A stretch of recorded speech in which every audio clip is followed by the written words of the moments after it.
Welcome everybody to Forza Horizon 5, and today we're taking a look at the 1982 Volkswagen Pickup LX. Now this is part of the first generation that was produced between 1980 and 1995, based on the same platform as the Mark 1 Golf while sharing same styling at the front. And yeah, it was also known as the Caddy in Europe, but was called the Rabbit pickup in the US. And yeah, this competed with the likes of the Ford Courier, Dodge Rampage and the Subaru Brat. The Subaru Brat is the only other car that we've had on this on the Forza series before, so going to somewhat be comparing it to that vehicle. But yeah, on the whole, this is a car that isn't meant for style, isn't meant for performance, isn't really meant for anything other than to be a good a workhorse of a vehicle. So yeah, on that front, it's pretty good. It's got a sizable pickup bed, as you can see. Falls down easy enough, and yeah, it can fit in plenty of light machinery or tools or anything like that for your day-to-day job. And yeah, with the front being basically a Golf Mark 1, then yeah, everything's pretty car-like. You've got plenty of space, you've got a radio, you've got a heater, a couple of dials and wind-down windows. So all very basic but all very functional at the same time. One thing this does have going for it though is a 5-speed manual gearbox. Not even the Brat came with one of those, and yeah, the 5th speed is an economy mode. So yeah, it takes the best advantages of what the engine it has, and yeah, slip it to 5th and you're going to be getting the best economy you can out of this car. And yeah, it's going to be quite an economical vehicle as well, because it's got a 1.6 litre diesel inline 4 engine producing 52 horsepower and 72 pounds-feet of torque. So yeah, a small cubic capacity diesel is already going to be quite an economical car, as long as you're not having to thrash it. And with that 5th speed economy gear, you're going to get plenty of miles per gallon as well. So yeah, on that front, it's a perfectly capable car. The only reason I put it on a downer over the Brat is because that has 17 horsepower more, 12 pounds-feet of torque more, and it weighs 113 pounds less than this, as this weighs 2,174 pounds.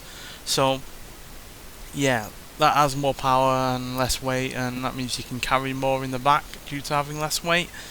And it's also got all-wheel drive, so if you're dealing with any of the rough stuff, that Brat is going to be definitely better. But that only has a 4-speed manual, so it's not going to be quite as economical, even though it has a similar sized engine, being a flat 4 1.6. So yeah, I guess it comes down to whether or not you want to be frugal with your your car, or you want to be a little bit more sporty and a little bit more capable of dealing with more stuff, because obviously the Brat's going to be better off-road, it's going to be better with dealing with heavier loads.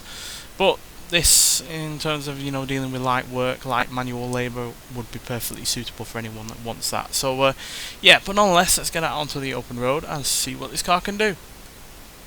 So with this only having 52 horsepower and being a diesel engine powered car, it's hardly going to be a speed freak. So yeah, but let's get it down the drag strip, see how fast we can go before we hit that speed camera, and then we'll drive it around the rest of the map, because there's really no point going around a track in this now.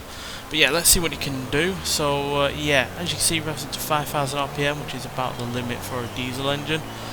And yeah, being a typical diesel engine, a lot of the torque and power comes in great big lumpfuls at the top end of the rev range.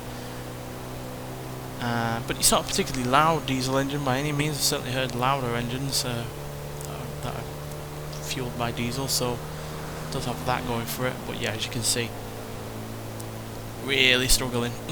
Really struggling indeed. So yeah, that's 66 miles an hour, which yeah, is obviously nowhere near as quick as what a Brat would get up to. And I'm pretty sure the other two I mentioned, the Ford Courier and Dodge Rampage, would be even quicker. But still, it's not meant to be a speed machine, it's just meant to be able to get you around at the normal kind of speed limits and deal with that in that regard. And yeah, even though it is only front wheel drive, it's capable of dealing with the rough stuff. Obviously it's not going to be going mountaineering or up any steep inclines, with that lack of power really going to be hindering it in that regard. But in terms of just flat, general light off-roading, it's perfectly fine. And yeah, as you can see, it's got plenty of ground clearance on the go as well. Only real issue would be those small wheels, which if you come across any large holes would fall right into it. But yeah, still reasonable off-road. And yeah, 0 to 60 is dealt with in 22.980 seconds, and as you probably guessed, it can't do 100 miles an hour.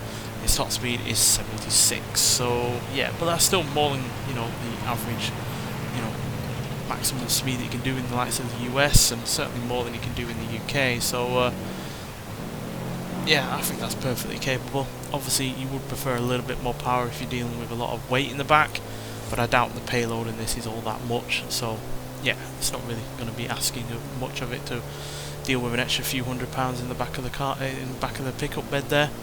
And yeah, it's at least, you know, capable of getting up to a decent rate of speed reasonably quick. You know, not to 40 is dealt with reasonably well. So yeah, I am a bit surprised that this is in the game. It is easily the slowest and least powerful car that has been put in via the car pass, as this is the 4th to last car to be put in the car pass. There's 3 more to come. But yeah, still, I like it enough, and it's certainly going to be a car that's going to be fun to upgrade, which is, I presume, where the main idea behind putting this on the game was coming from. But yeah, as a stock vehicle, it can certainly do a lot worse. There's certainly slower cars than this out there. But yeah, there's definitely cars that can do the job a little bit better. There are obviously more modern pickup trucks you can choose from, and if the Brat was on this game, that would be the car to go for in terms of vehicles that are similar to this. But on the whole, it is reasonable, and like I said, it's going to be fun to upgrade it. So yeah, like I said, you can get it out of the car pass. It's not my favourite from the car pass by any means, but yeah, it does at least shake up the variety on the game. And yeah, at the end of the day, I've got more out of the car pass than I ever expected to. So any cars that I even, you know, reasonably like are still a bonus. So yeah, get out there and try it if you haven't already. And nonetheless, thanks for watching, and I'll see you in the next one. Bye.